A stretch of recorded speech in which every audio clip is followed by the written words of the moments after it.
What about Addison's disease? I have a son that's 48. He was diagnosed at 13. And when he was diagnosed, I asked the doctor, well, is there anything he can do to rebuild his adrenals? And they go, no. And what So for 35 years, he's been on levothyroxine, Synthroid, and Florinef.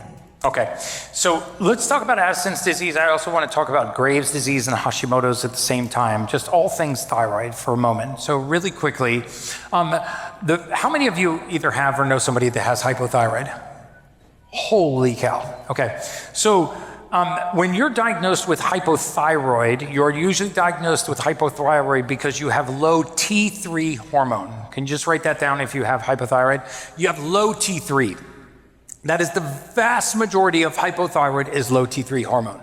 So the thyroid sits right here in your neck and it produces these two hormones, T4 and T3. If T3 gets low, that's called hypothyroid. Only the little known fact about the thyroid is it only produces 20% of the T3 in your blood. Which means if your T3 is low, there's an 80% chance it's not the thyroid. Yet in 100% of the cases, we medicate the thyroid for a crime it's not committing. So the question is, where does the other 80% of the T3 come from? Does anyone know? Okay. It is methylated from T4 into T3, and that happens in the liver. So 80% of your thyroid hormone is not coming from your thyroid, your T3 hormone, it is coming from your liver. Yes, some, for you guys that are science nerds, a very small amount in the periphery and some in the gut. But the vast majority of that is coming from the liver. We methylate T4 into T3. In order to convert T4 into T3, you need several nutrients, one of which is iodine. Most people are not iodine deficient. But one of the critical nutrients, and this deficiency runs in families, this deficiency is genetically inherited, not hypothyroid. You inherit a selenium conversion deficiency. Selenium is a nutrient converted into something called selenomethionine. And that enters the liver and helps this process, this conversion process. Selenomethionine and selenocysteine helps this conversion process. If you have a gene mutation that causes poor conversion of that raw material into the material your body needs, you have a deficiency. That deficiency impairs the conversion of T4 into T3, making T3 low. And you're diagnosed with hypothyroid, and then we medicate the thyroid for a crime it's not committing. So I would really investigate a deficiency in selenium or selenomethionine, because the absence of those methylated nutrients are the catalyst the liver needs to deiodinize thyroid hormone T4, what's called outer ring to inner ring thyroid deiodinization. And so without boring you to complete tears, the nutrient deficiency is inherited, the disease is not. There is no gene for hypothyroid. It runs in families, and you got it from your ancestor, but you didn't inherit the disease. The second thing is, and this is true with autoimmune, can somebody take the top off of one of those water bottles? Can I have the top off that one? Thank you. All right.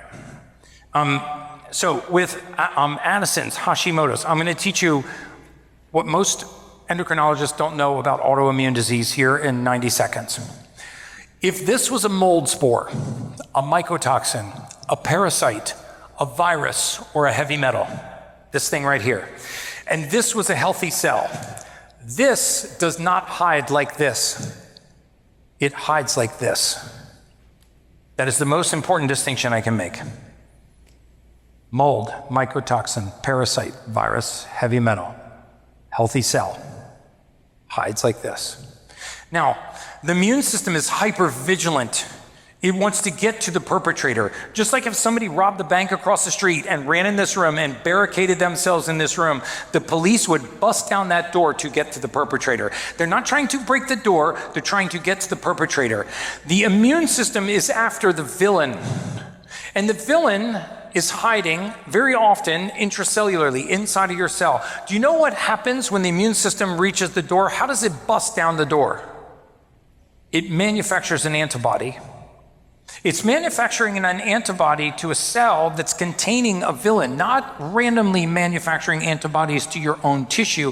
It is after the perpetrator. And we hold the immune system responsible and say the immune system has gone haywire. You know, in the vast majority of Hashimoto's patients that we have put into remission, and yes, we put them into remission because my VIPs have seen that in real time in my VIP group. It is because of toxic heavy metals embedded in the thyroid. The thyroid has an affinity for heavy metals.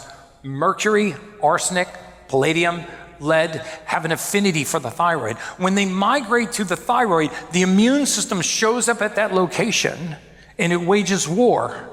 And instead of actually helping them rid the toxin, we actually go after the immune system.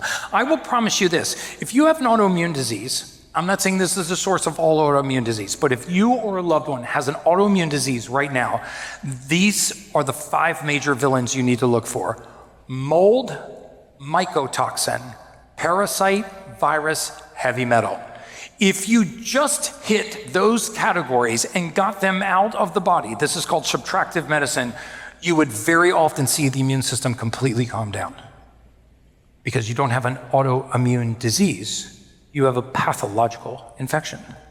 And so we just think these incidences are random. The immune system just doesn't show up places and bust it. If no bank robber ran in here, the police would never bust down that door. Right? If your house didn't catch fire, the firemen would never show up. They don't just randomly stop by with a hose, right? Something called them to that location. We should always ask ourselves, you know, the first, in our mind, when you have one of these conditions, an autoimmune condition, the first thing is, hey guys, God didn't make a mistake. I don't think he made a mistake. I think the immune system is acting properly. We just have to find out why it's here. Instead of immediately getting off on the other fork, immune system's made a mistake, and now we're down this bandwagon of autoimmune. Instead of saying, what could have called it to this location? Why did it show up? We do the same thing with cholesterol. Cholesterol just doesn't jump out of the bloodstream, stick to the blood vessel, right? And stick to the arterial wall, to the endothelium. Something called it to the endothelium, usually inflammation and damage or oxidation.